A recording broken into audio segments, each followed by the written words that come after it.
question for Tim, go ahead and raise your hand and you'll be called on. Just to kick things off, we've had 2 big knockout victories back to back, generated a lot of heat. Tell me what those victories have done for your confidence going into this rematch. I just think, the fighter I developed into like the last couple of years or even this last year, the attrition rate just from moving over to, I've almost been to living in Vegas for like 2 years now. So I think maybe finally I'm finally starting to see some results from the move over there to Extreme Couture, and with the type of practice partners I have in there every day. That probably gives me more confidence than my last 2 wins, the guys that I spar with every day. Great. Jay?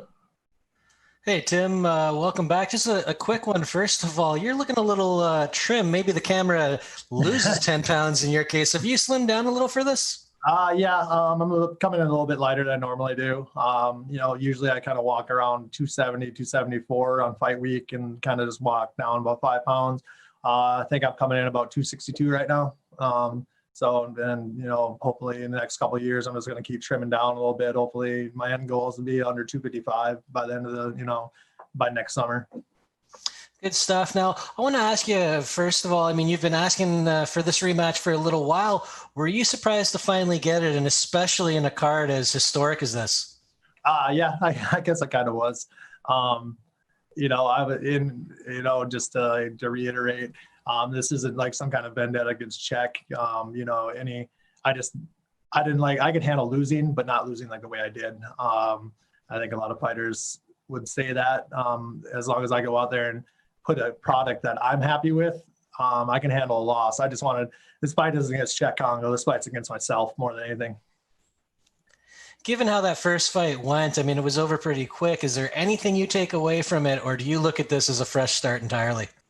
I look at it as a fresh start entirely. There's one way I could look at it. What's the worst going to happen? The worst has already happened. You go out there and lose in under a minute. So, that's a fighter, every fighter's worst nightmare. So, I think if it's going to be pretty easy bar to set to do better than I did last time. The last one for me, this is the first MMA event in France, obviously a historic night. How cool is it to be part of that? Yeah, it's super, very cool. And no matter what happens, I know I'll be always attached to some sort of history. All right, we'll go to Ben. Hey, Tim.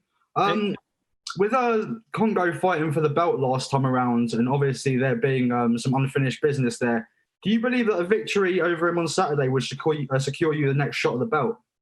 I'm not 100% sure on that. I'm not going to really talk on that right now. I've done that in the past where I'm already looking at, where a fight will get me. Right now it's just Cheick, but at the same time, I understand the weight of this fight. It definitely should put me in talks of it.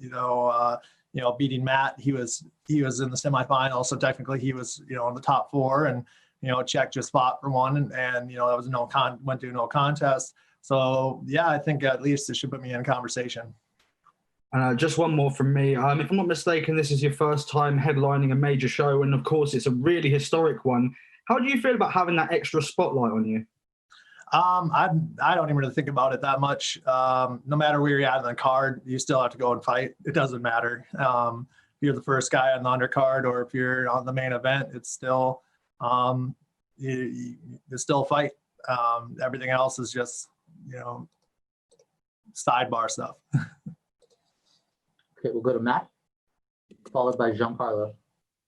Hiya, Tim. It's Matt from Behind the Gloves here in the UK. Hey. I just wanted to ask you, you've had 2 big wins already this year, so you've been really active in comparison with your opponent who's not been as active. Do you think that will play a part in this fight, that you've come off 2 big wins?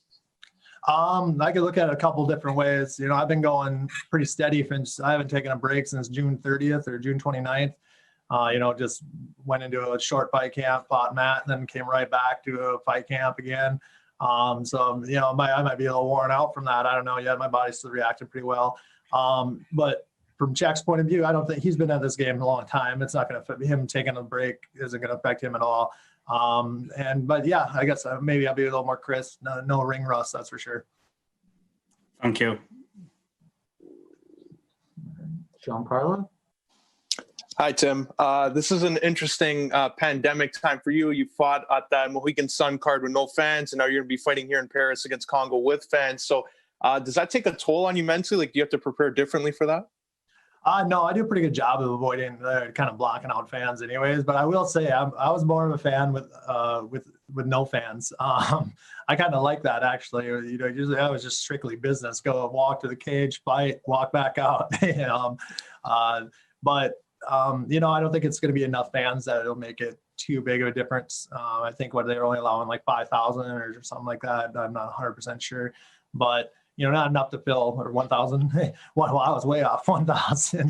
That's not enough to really take effect of really a big crowd atmosphere. And you'll just probably hear some individual yelling, but that's about it.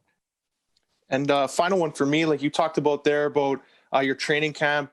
These last 2 fights, you've looked really good in there. Just was it any advice or something differently you did in your camp that has led to this? No, that's just what I was saying earlier. I think it's kind of just the attrition rate of, getting beat up every day at Extreme Couture by just a slew of heavyweights. That's which I wasn't getting, when I was in Fargo, North Dakota, I wasn't getting that. And a lot of people switch camps and they want instant results, which doesn't happen. Everything takes time. And, I've lived there almost 2 years now training there. And I think finally starting to see the results pay off. Thank you. All right. Thank you very much, Tim. All right. Appreciate your time. Easy peasy. Thank you.